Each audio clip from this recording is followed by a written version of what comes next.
Good afternoon and welcome, Alison. How are you today? I'm not too bad, thank you. How are you? I'm good, thank you. So thanks for joining us.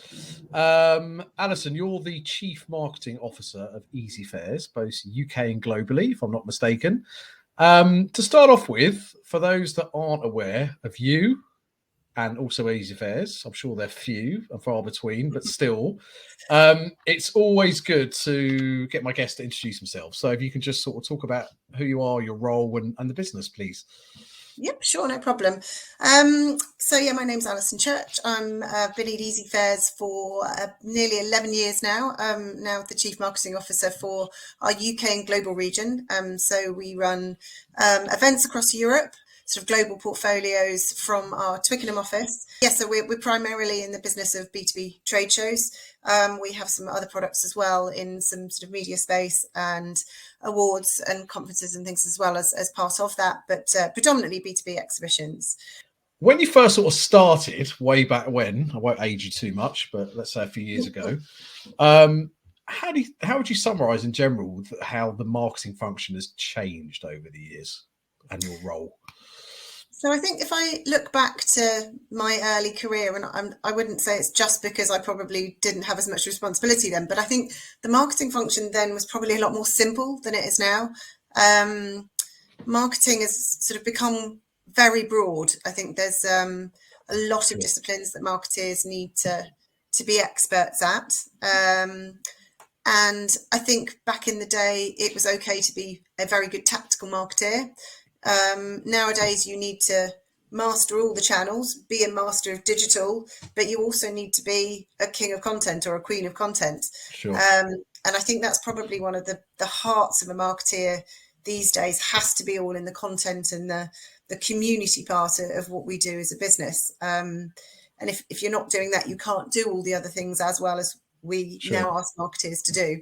So I think that's probably overview. That's broadly how it's changed.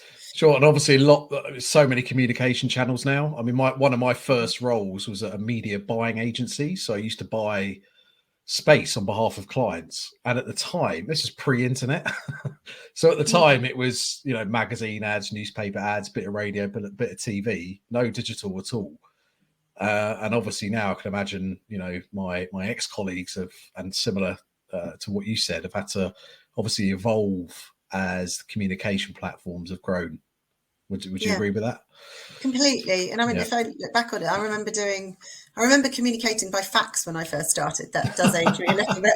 I didn't have email. I didn't have an internet. I read magazines and circled articles. When I started out as a conference producer. So yes, things have changed somewhat. Yeah, maybe there are some channels like fax that we don't do anymore. But predominantly we still, and I don't know if I don't think we're unique, but I don't think we're entirely usual. We do still actually run postal campaigns at Easyfairs, which I know some don't. There is the argument sustainability-wise that we shouldn't be doing, but it does often, we find it does cut through the noise. And for more traditional audiences, we still find that works. But as I say, you touched on, we go so much into all the different digital channels now that didn't exist, like all the social channels. And we're not just talking LinkedIn or Facebook or Twitter. It's a combination of everything. You've obviously got, being a master of how you run a PPC campaign, a pay-per-click campaign across social and the paid ad networks. You've got to be much more technically minded about how this all works, because once you're using email systems and WordPress websites and start to think about how all this, the data feeds to one another, you become technically much more, you need to be technically more proficient. And then there are all these wonderful marketing technologies that adds value to us. But again, it just increases the complexity of what you need to understand as a marketeer. Yeah, and also you can't do everything right, depending on the size and shape of the business. If you try and use all of these channels, I know this myself. I stick to one or two, because if I do every platform, I'll end up spreading myself too thin and not doing one well. In terms of the marketing function, from within a trade show or B2B setting specifically, okay, for people watching, maybe people that are looking to get into the industry or have just started, how would you define its role within the rest of the mix of putting a trade show together?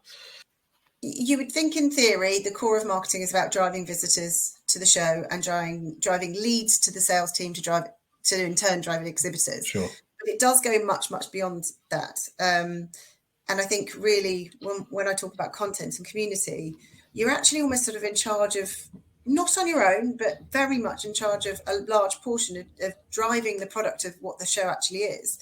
So all of the content that's, delivered on site, that's, within Easyfairs, that's part of the marketing function. 365 days a year content that we all talk about these days, that's all marketing. So you're really sort of shaping a lot to do with what the product is that you're then asking people to buy into. And then there's all the logistical elements around that, of delivering that. And yes, while you may have the support from the operations team, really it's down to you to make sure all of that sort of the marketing part of it is delivered and you're communicating in the right way for the ops team to then to be able to support you. So yeah, there's I think a lot of that sort of content is as much to do with the role of marketing within shows as the channel marketing. Sure. And I was thinking about this before you sort of came on air, and I guess would it be fair to say that no longer does marketing, and I think it's the same for sort of every discipline, operate in a silo? They're all very much interconnected, aren't they? Sales and marketing and ops and sales and so on. Would you agree with that? Have you seen that as one of the main sort of changes over the years? I don't know if it's necessarily changed. I think it's very true that it is all interconnected. And certainly when I joined Easyfairs, for a very short period of time, we had a marketing team and a sales team and a head of marketing and a head of sales. And it was a little bit more, I suppose, process driven. But we quickly restructured into event teams. And I think that's where a lot of exhibition organisers have been for many years. Their marketing and sales teams they're sitting together, they're working together, they run the product together. How well those marketing and sales teams work together, I think, is just completely dependent on the relationship, and it changes. I can see in our business some work better together than others. So, I think that's probably the case across the business. But so I don't know if it's necessarily changed, but it is really important for them to be entirely integrated and talking constantly. And I think particularly the relationship between operations and sales is exactly the same thing, and to a certain degree between operations and marketing. Sure. Thank you. So obviously we've gone back to live events. I know you've just come off site from one of the Easyfairs events, Future Build, if I'm not mistaken. I hear a lot and you see a lot on socials that it's great, we've returned to face-to-face, and face-to-face is better than digital and online, and we've I'm not speaking verbatim, but worse the effect that isn't it great that we're now face-to-face, we can maybe leave digital behind. Do you think that's the wrong starting point, and actually it's the two of them working together? So I do think it's the two of them working together. I think there definitely is for sure a sense of, we can see through all of our events when I was on site for Future Build last week, I couldn't stop kind of absorbing this passion that was in the room from the industry, not just us as exhibition organisers, but from the industry getting together. And it just kind of kept striking me over and over and over again. And people have obviously really missed it. So I think it's right to talk about the value of face-to-face and remind ourselves of the value of face-to-face, because we got so immersed in the digital side. I think it's like anything. I think where you have a focus on one thing and then you might swing a pendulum back the other way and then you might swing it back, I think it will settle somewhere. And I think the world of digital is entirely there to complement and face-to-face, as well as face-to-face complementing digital. There's a real value in making sure we're making the most of the digital space to provide additional value to our communities, to stay in touch with them, to drive that engagement, and just be, I guess, kind of more a part of that community, rather than kind of saying, we've got a show for this community, we bring them together once a year. Well, actually, how can we bring that community together in a different way year round? A line that I heard someone say in a talk recently at an event that I went to was, we should be thinking more on the lines of, we look forward to speaking tomorrow, not next year, when you end a trade show. What do you think about that as a sort of starting point for how we should move forward? I think it's a really interesting and a really valid point, because I remember when we were going on site for our first shows back in the autumn, and I said to all the marketing teams and the ops team, I really don't think we should be having an A board as people leave the show saying, see you next year. Exactly. Yeah. It's okay to have the diary dates for next in-person event will be these dates, and you want to get that in their mind that the show is coming up again in a year because we've missed a year or it's not been in its regular slot.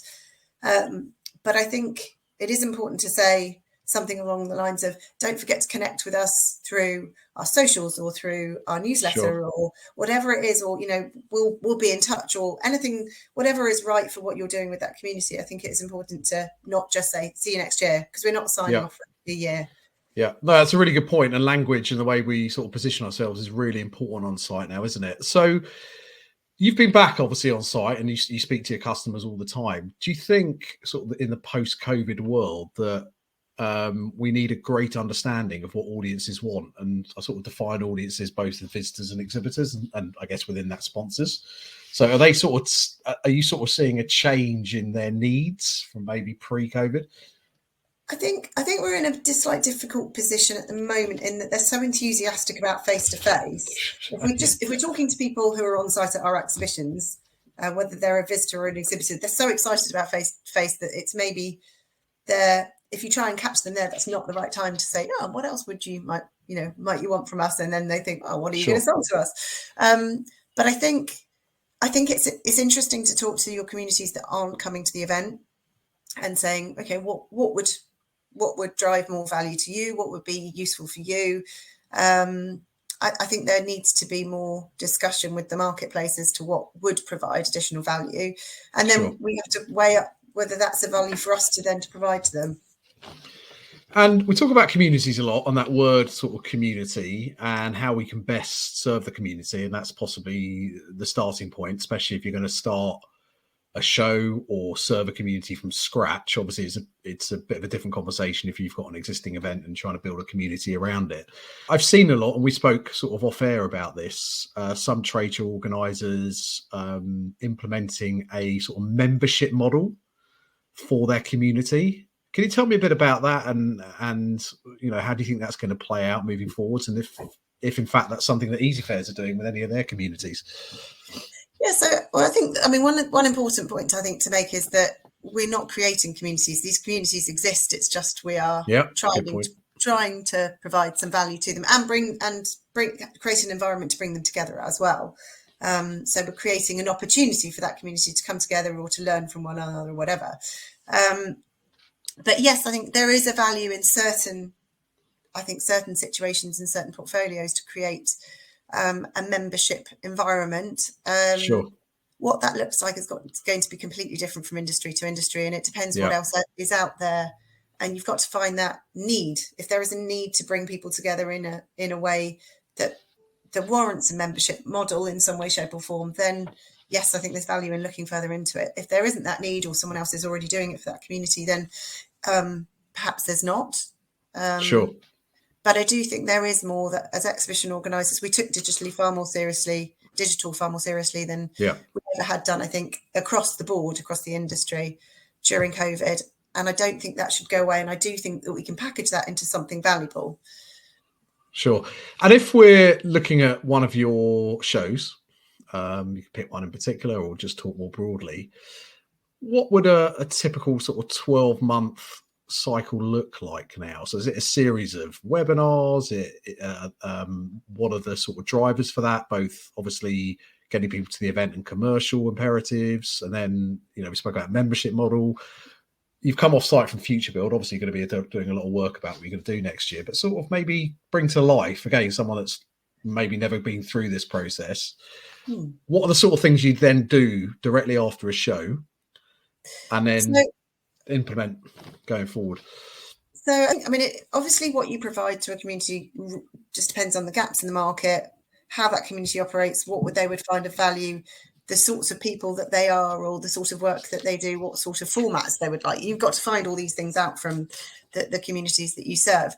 But Future Build is a really, really good example of a portfolio that really understands exactly what makes their industry tick and have been doing constant things to stay in touch and provide more value and to build, I guess, more brand engagement. And you could see that when you're at the show. And what theirs looks like is, and they were doing this before COVID as well, actually, is recording the content at the show and providing that on a platform after the event, not necessarily all of it. And obviously there's some level of gating. It's not just you can come and watch everything and you need not coming to the show. But, providing some of that content after the event.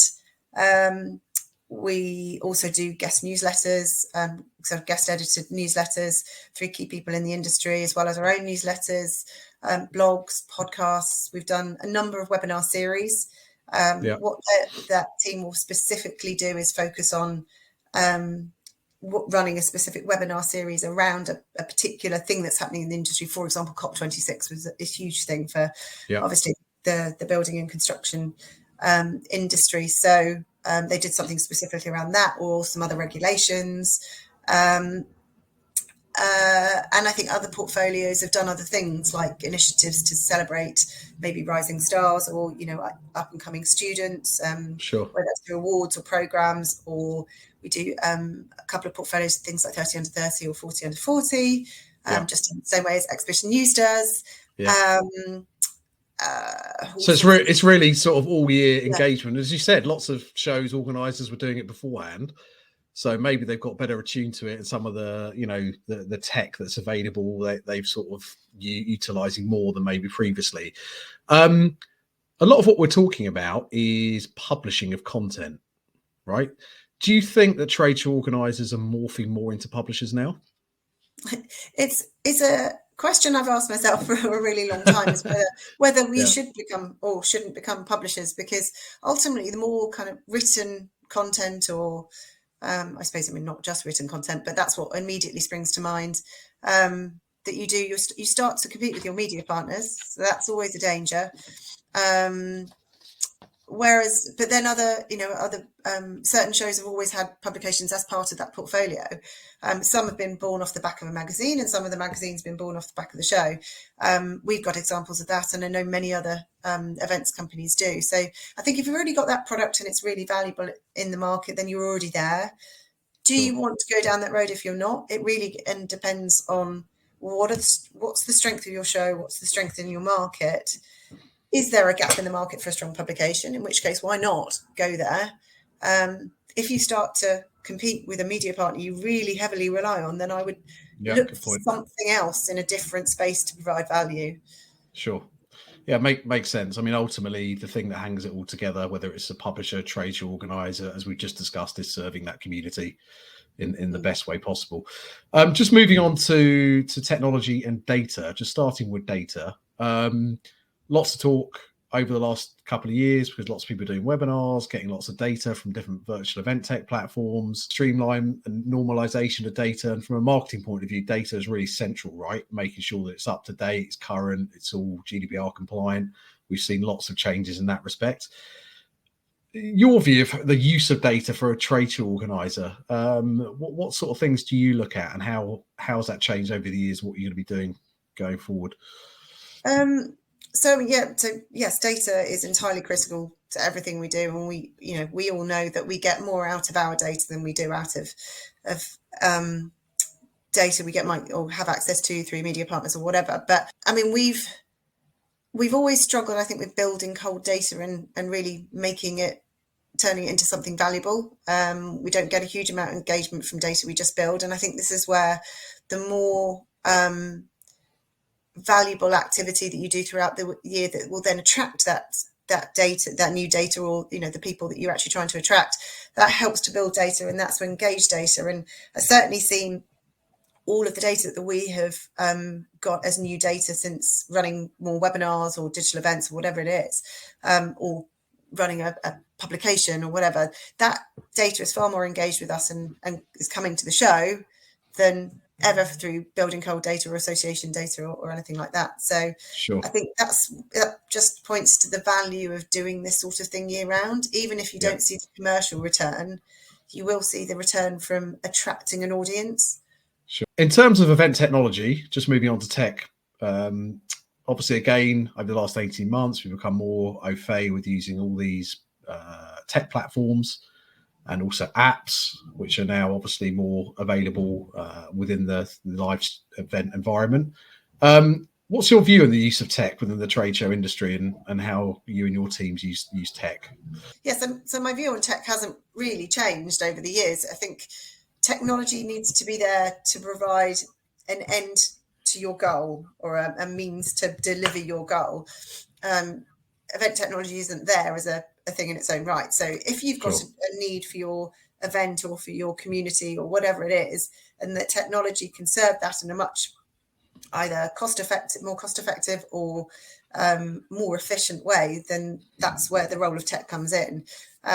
Tech will drive a lot more value in terms of the data side of things, not necessarily just contact data, but data that touch points that you can understand more about your community, or the people that are interacting with you. There's a massive load of value in event tech there.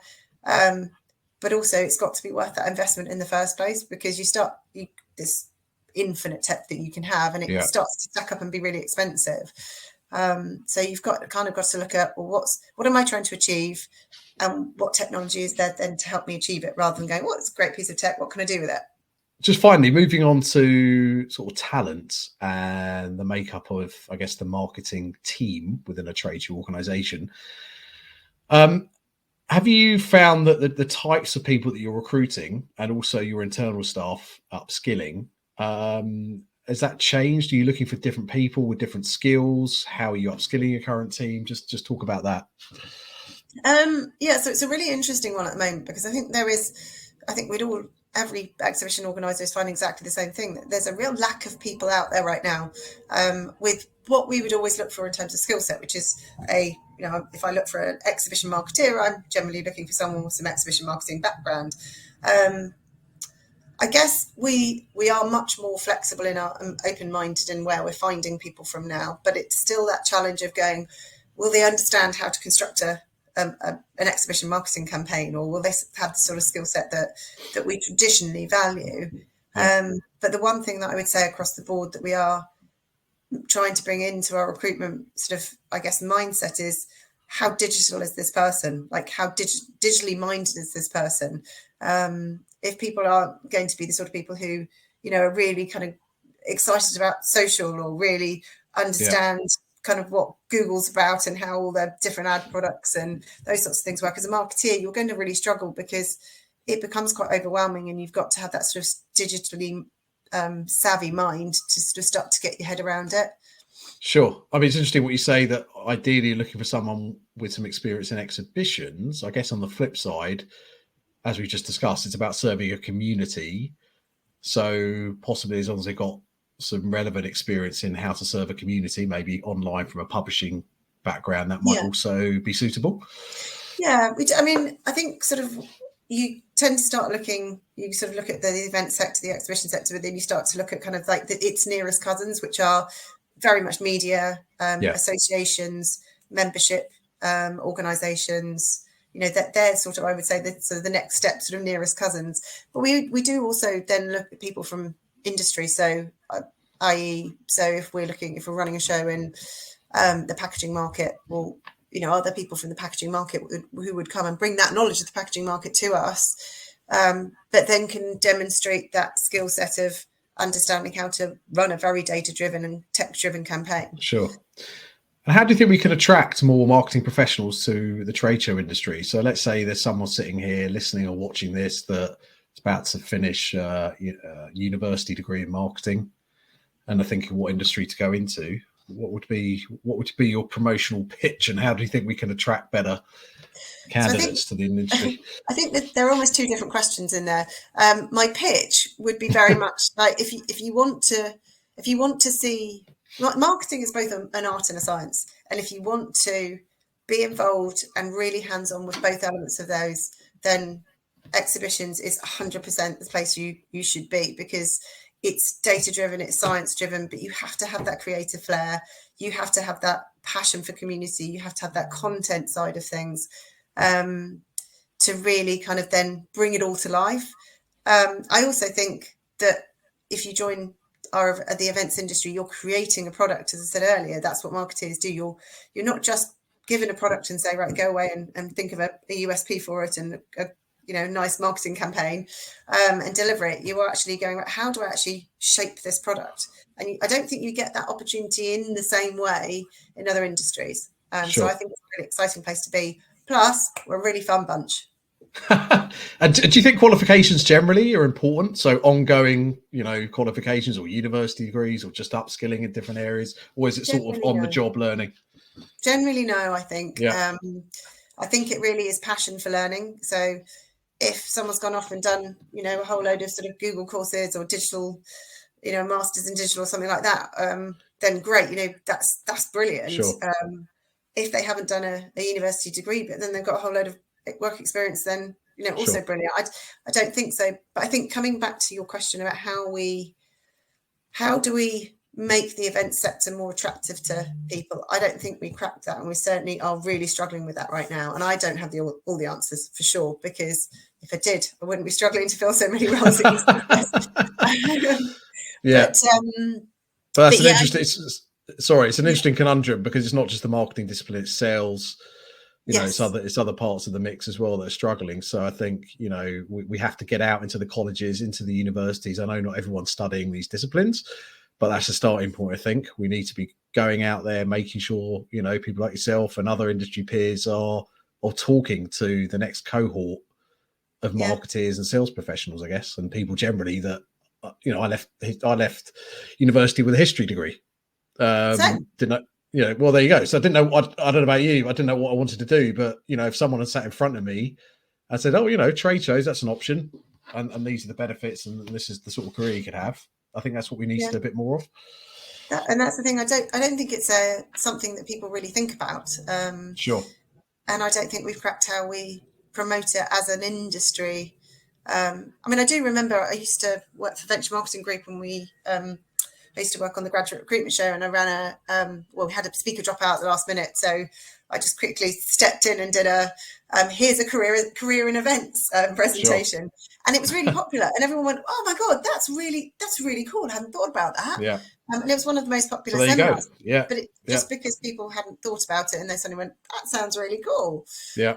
So I think it can sound attractive, but we just don't really PR it in the right way. As I say, I don't have the answers, but well, that's one of the answers, I guess. So just finally, open question: what do you love most about your job and your work on a day-to-day basis in trade show business? So I love the diversity of it. I love the vibrancy of our industry.